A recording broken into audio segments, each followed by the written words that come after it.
Hello and welcome to my Duskmourn limited set re-review. Today I'll be going over some of the highlights and lowlights from my set review and sort of talking about, things I was wrong about and things I was right about. Obviously, always room to improve, try to get better at doing card evaluation, and just kind of gives me a space to talk about how I felt about the format, and sort of what sort of went the way I thought and what didn't. We're going to start with some cards I got wrong, and there's a long list this time. There was, the list is variable every time I do this, and this time we had a lot of stuff that I just kind of wanted to talk about. The first card on the list is Fear of Abduction. So, I think the thing about this is I have continued to overrate large Banisher Priest variants.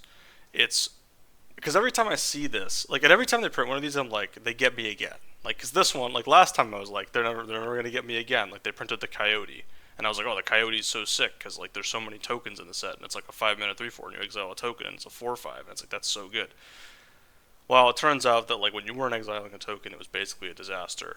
So like the next set, they're like, well, this fixes all those problems. It's a 5/5 flyer, like whatever. No, actually, it like still has all the same problems. Like the problem with these is they're already really, really high priority targets for your opponent removing them.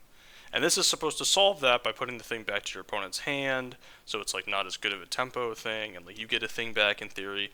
And like in theory, that should sort of fix some of the problems.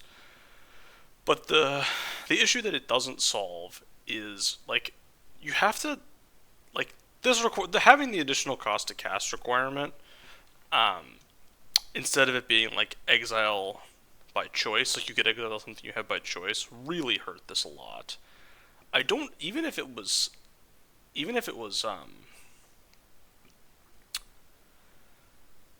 like not that way, even if it was built the other way, like I still don't think it would be that good.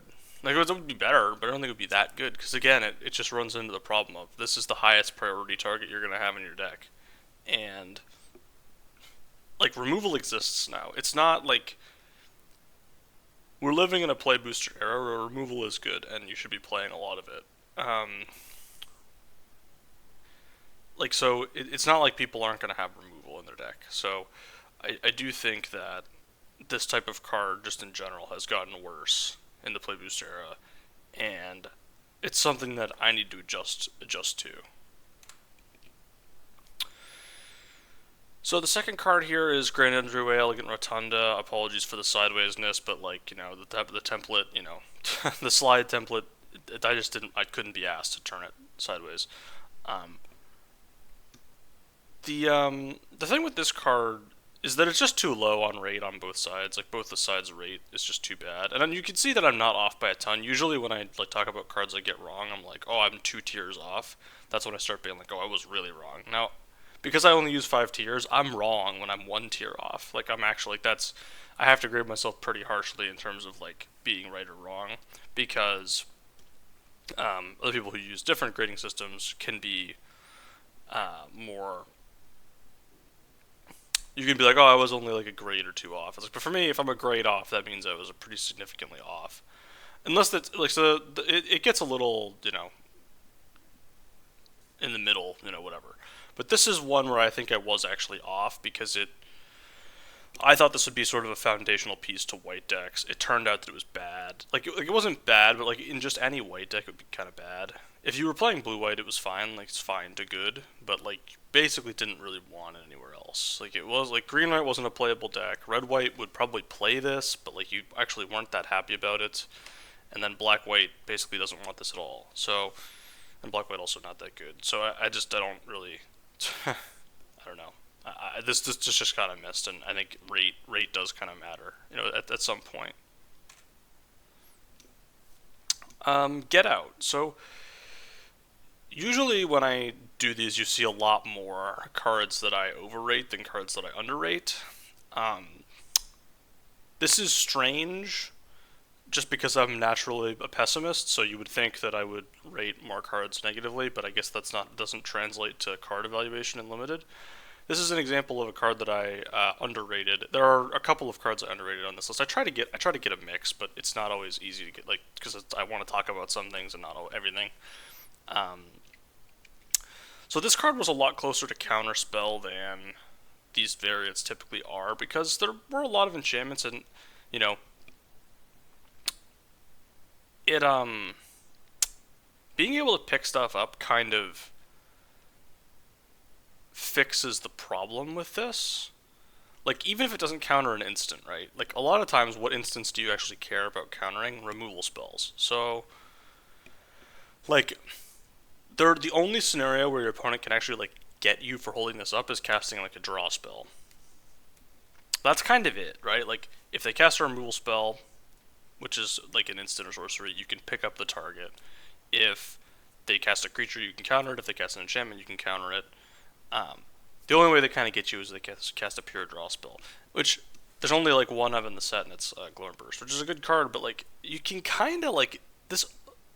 This does sort of interact with pretty much any spell your opponent casts in some way, and so I think for that reason, it was pretty good. Now, the double pip nature of it means that I don't think its win rate is going to be represented here as a tier 2 card, but I think it really was a pretty strong blue card, and I was really happy to play it in all my blue decks.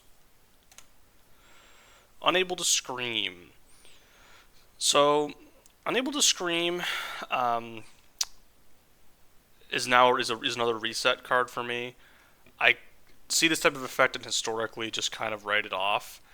I didn't write this one completely off, as you'll see it's tier 4 instead of tier 5, which is where I usually put them. So I actually did bump it up. And for me personally, this card is not a tier 2 card, like in terms of like my performance when I went with this card. If I don't have access to like personal win rates with cards, but if I did, I would suspect that this one's actually pretty low compared to the average player, because it doesn't do things that I like, which is like I really like the board complexity to be minimized. That's kind of what I want, and this does not really do that. But it is a good removal spell if you're like a little bit of a different type of player than me. And I played it. It's not to say that I didn't play it. It's just to say that I like, because of the style of game that I like to be in, this card wasn't as good for me as it would be for other people. But I think undeniably a good card, and I would say this is basically a perfect version of this effect. I think they kind of nailed it balance-wise. It's hard to get it this right, I feel like, in a lot of ways. Like, this type of effect, it's easy to overdo it or underdo it, and I think they actually kind of nailed the power level on this card. So Vile Mutilator, a card that I really liked because it reminded me, and this is sort of like, we did a historical comp, and I said this looks like Duskmangler. Now, the thing about Duskmangler is, Duskmangler was a smaller creature, but had more of an impact when it entered the battlefield. It still had the same cost of having to sacrifice a creature. Actually, this one has an upside of sacrificing an enchantment, which I thought would be more relevant. The thing that happened with this is just, I think, I mean, Duskmangler was almost, it was a year, and it was Streets of New Capenna, which is now 2 years old, I think. It might be a year and a half old. Anyway, somewhere in that range, and it was before the play booster era. So like card like the formats have gotten faster, so 7 mana cards are less important. And the reason formats have gotten faster, obviously, is that card power level has increased, and when card power level increases, formats get faster. That's the way of the world, man. Like, if you're doing more things for your less mana, and the life total doesn't change to reflect that, like, you're just, the games are just gonna, and I do actually wonder if the life total is gonna change at some point. I don't think it will, but it's kind of an interesting thing to think about. I don't see why it couldn't. But yeah, this card, again, sort of similar to the white creature we talked about, the Fear of Abduction. The additional cost was actually like pretty high, and a 7-drop was just too much. Now, did I lose to this card on the open like pretty bad? Yeah, but that's just life. So, um,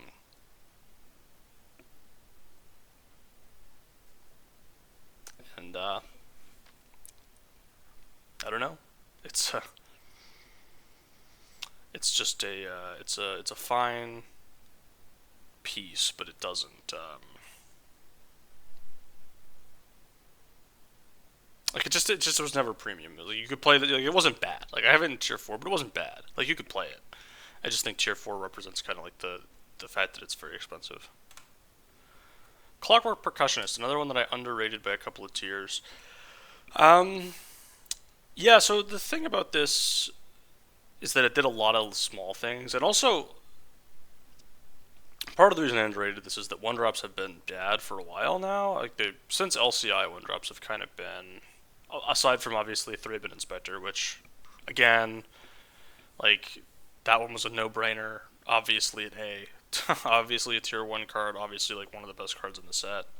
Some people still got that one wrong. Very confused about it. But this card, what I missed about this card is how it would feel to block this card. That was kind of the piece that I missed.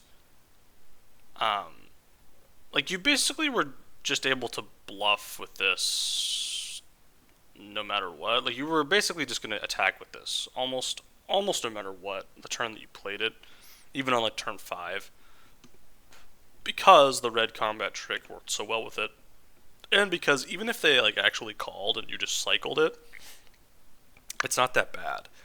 It's actually like pretty good to do that. So it's it essentially has a 1 mana cycling in the late game, and obviously, like, if your opponent's not at a low enough life total where they have to block, that's a problem. But then you can just leave it back on blocks, and then it can cycle when they attack you. I don't know. It was just kind of like there were more ways to get out of it than the normal 1-drop, and it was an artifact, which was really actually nice for red because Delirium um, was was a thing that mattered quite a bit. But I underestimated the value that this would provide in the late game.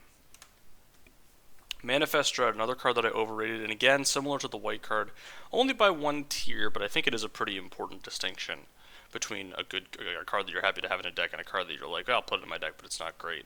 And this rating stuck with me for the entire format. I was plagued by believing this card was better than it is for the entire format, and my win rate suffered as a result. The thing about this card is that it's actually more of a Delirium card than a Manifest Dread card, which is kind of, sad.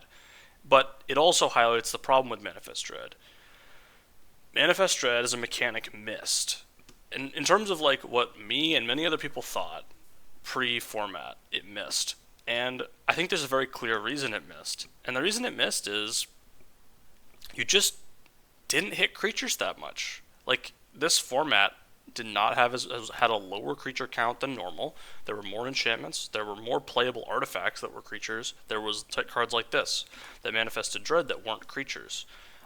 Creatures that did manifest dread as like an ETB don't really work because they were understated. So flipping them didn't matter. Like if you hit a twins with this, like it doesn't do anything. It's just a 2/2. So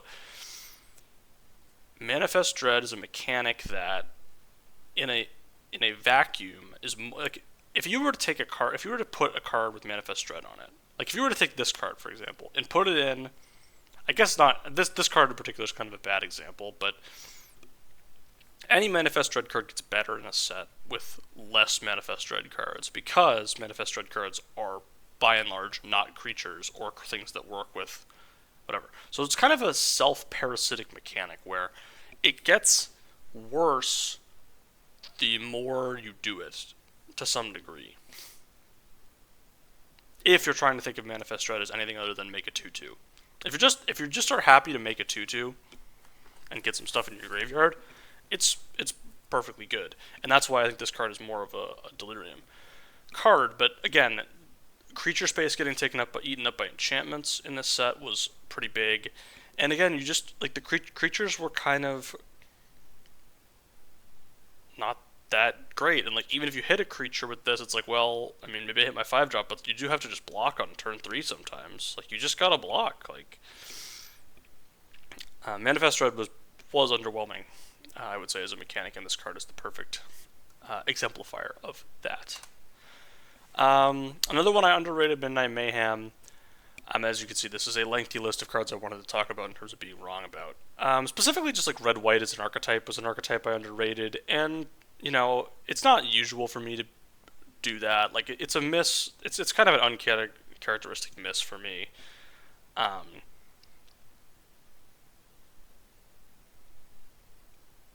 The reason I underrated this card is that I underrated how good draining your opponent for 3 and making 3 tapped 1/1s is. Like, that's really what this card does. Like, even as a base case, I thought that base case was bad, and that base case was, like, fine. But this obviously had more, obviously there's upside to it.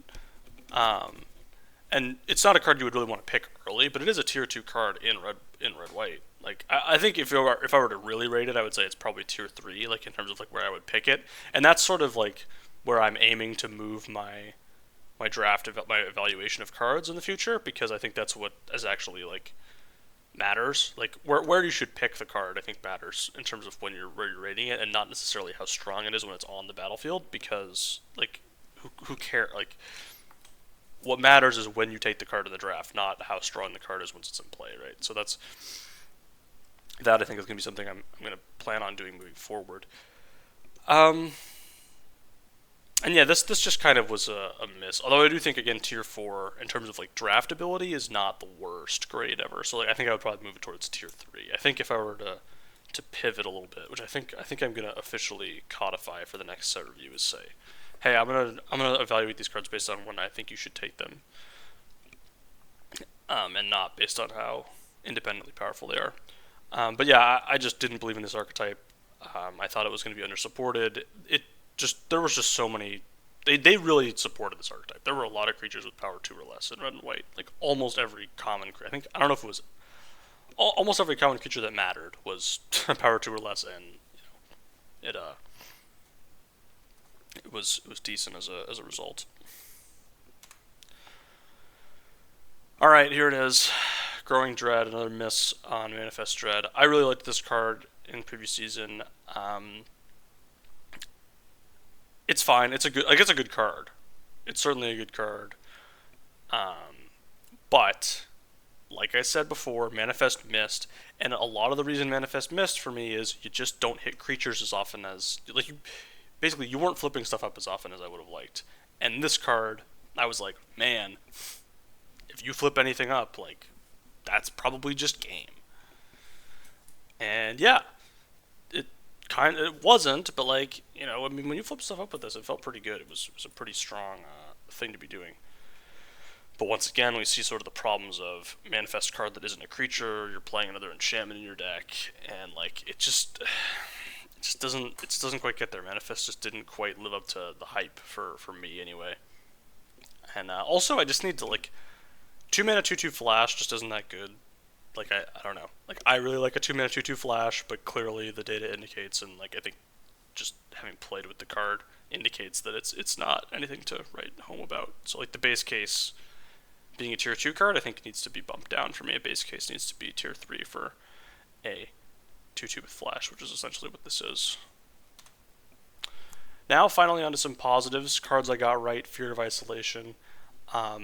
Yeah, I mean, I kind of nailed this one from top to bottom. It worked really well with rooms. It was a 2/3 flyer. It played well on curve. Like, not on curve on turn 2, but like you could play it on curve. There were hands where you could, in blue with the common room. And it was just a powerful thing to have. Like, it was just a value engine. Like, you could really go off with this, and this could kind of be like your win condition, right? Like, it's a 2/3 flyer that gets you value when it enters the battlefield by bringing something back to your hand, and your opponent still has to kill it because it is threatening to attack them.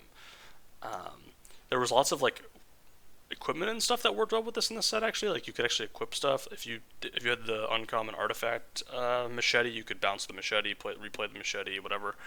With this, I don't know. There was just lots of stuff to bounce to the set back to your hand. This did that really well, and I predicted it.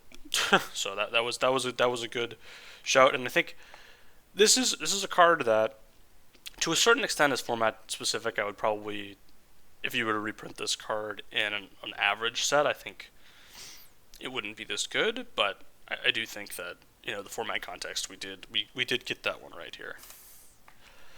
Fanatic of the Harrowing. So I'm not going to say I was on an island with this one, but I do think there were people that thought this card would be like a good black common. I never saw it. There were a lot of things I didn't like about it. Specifically that you didn't always get to draw a card that, like, it was a 4-mana 2/2. Like, that was really bad. Like, I think people see this type of effect and they're like, oh, thing that discards a card from your opponent, that's kind of auto good. The 2-mana ones are auto good. The 3-mana ones tend to be good when templated right. Like, if this card just cost 3 mana, it would have been pretty good. I actually think they could have. I actually think the format would have been a lot better if this cost 3 mana. I don't know if it would have been a lot better, but I think it would have been a better format if this card was just a 3 mana 2/2, which is very rare. Like, it's very rare at a common level for me to just be like, you could take a whole mana off this, and it would be like not only like, I don't think it would be the best. It would probably be the best black common, but black's commons weren't great. It's possible that that's where it was originally in design, and they were like, no, we don't want this because it enables Degenerate Reanimator turn 4. Because there's the uncommon reanimation guy that you can play and then reanimate something on turn 4, and they were like, no, we want to have it be turn 5 that we're reanimating stuff. I don't know. I think that this card would have been better at 3 mana, and the format probably would have been a little bit more interesting if it were. Chainsaw. There were some haters of Chainsaw for some reason. I didn't understand it. I was very confused why people didn't like Chainsaw as much as me. I don't know. Maybe this is just a small sample, because I don't watch that many set reviews these days. I watch some. Now that I do my own, it's less, I have less time to be watching other ones, and also, it's just, it's not as helpful because I know all the cards and have opinions about them already, but it is always good. And then, like, this one, I don't know, there were some people that were hating on this for some reason. I couldn't figure that out, and the performance of Chainsaw in the format rewarded me here. This card was very strong, and does show you the value of removal spells that provide additional board presence over the long term. Break Down the Door. This is a card that has a little bit of an ambitious grade at tier 2, but I think it did kind of end up bearing out. Did get worse in multiples, but not that much worse. Just there was a lot of artifacts and enchantments running around that you would be exiling. Like, there were a lot of, like, all of the overlords, which are like the best cards in the set for the most part, are enchantments. They do ETB, but like you still got to get rid of them. The Dissection Tool is one of the best artifacts in the set, like one of the best rares in the set. That's an artifact. Like, there was just other stuff, like, that was just lots of artifacts and enchantments around. Having a Manifest Dread buyout mode was super nice. So it was just synergistic, essentially like a removal spell in a lot of spots, and I think just the flexibility kind of won the day here with this card. Disturbing Mirth got this one right. There were a lot of haters on this one. There were a lot of non-believers. I always believed. This is a card that, archetypically had been good in the past. People kind of saw that, oh, it's not an instant this time, so I'm not going to get the value of, blowing somebody's removal spell out. But for me, that wasn't something I was planning on doing a lot anyway, because it just relies on your opponent doing something that they may not want to do. And, like, this didn't, like, I just saw this as a thing that sacrifices something, and you're just getting a lot of additional value. Thing sacrifices something, and you can sacrifice it, and it makes a 2/2. It basically, all of the good commons in red and black played well with this card. Percussionist, you had the black removal spell, the 1-mana black removal spell, Exile, which was black's best common. And, like, the 1/1 that pings something when it dies, which wasn't great, but was okay. Like, there's just a lot of ways to make this work. And it was just strong. Like it just was a strong effect, and I got it right for saying for a couple of reasons this is right. A, it was the better signpost, which I said, and people, not everybody agreed with that take. And B, it was just a strong card. Like it was a reason to play the deck. So got that one right. And my final card I wanted to talk about getting right is Baseball Bat. Um, yeah, I mean I just don't like these style of cards, and this format really showed you why I don't. Now, is this card bad by itself? I would say yes. There are people that would say no. Um, I just think this type of card is categorically not very strong because it really folds super hard to removal, and it sort of has the equipment problem. So I mean, if we think about it like this, right? It's 2 mana for +1/+1 on an equipment, and you can tap something down, but like it doesn't help. Like it helps you when your opponent is trying to fight you on an equal access, but like it helps you in like your worst spots, or like your most like average spots. Sorry, like if you're really ahead, you would rather just play a creature for 2 mana, right? Like almost like if your opponent's not planning on playing creatures to block your thing, you would rather play a creature than play a 2 mana for essentially 1 power and toughness, and you're still very vulnerable to removal. Like if your opponent's like, I'm just going to remove your thing, so I don't care that you're playing this, you would rather just play a 2 drop. If you're behind, this does nothing, and you'd rather have a 2 drop, right? And so if in those spots, so if you're really far ahead and really far behind, this card is like bad in both spots. The only spot where it's also bad if you're racing because your opponent can just attack you and then their stuff's already tapped, so it doesn't do anything. And again, is 2 mana for like 1 point of power and toughness isn't good enough. So the only spot it's good is like your opponent is trying to stabilize with creatures instead of removal spells. Like your board is super wide, and you can kind of just keep throwing it at them every turn. That's when it's good. And like that isn't a scenario that happens every game, and you just don't like these style of like equipment where it taps something down, gives +1/+1, and you attach it for free. People really like it.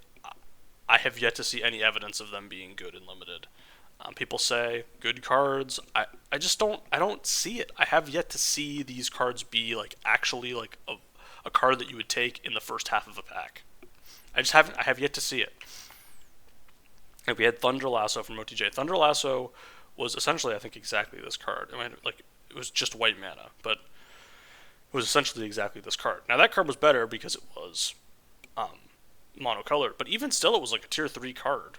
It wasn't good. Like it still wasn't good. You'd play it in green white, and that was kind of it. Like I don't know. It just this effect isn't. It's never something I'm excited about, and like this is like the fact that it was actually tier 5 is indicative of the archetype being bad. But I mean, I did predict that. The other signpost I was actually more right about. That card was bad too. Like it contributes, right? Like this card in a vacuum is not necessarily a tier 5 card.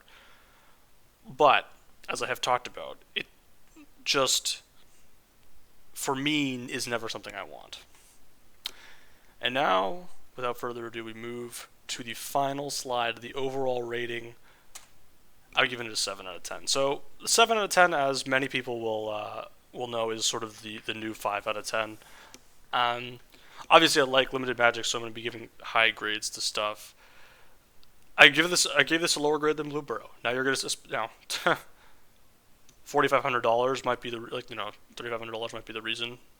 difference in tournament earnings might be the reason, part of the reason for that. And I acknowledge that success has a pretty big impact in terms of how you feel about a format, right? So like this format, I was my worst from a best of one ladder win rate perspective in a very long time. Since All Be One was the last one that was really this bad. So I didn't win a lot on the ladder. Now, still managed to cash in the open, which was great, but not. And I think sealed. I do think this was probably my favorite sealed format ever. That is a really carrying this grade actually. Like sealed, I think in this format was really really good. There will be people that disagree because the people just don't like sealed. But like I think in terms of sealed, this was really one of the more interesting formats. There were a lot of ways you could go with different builds.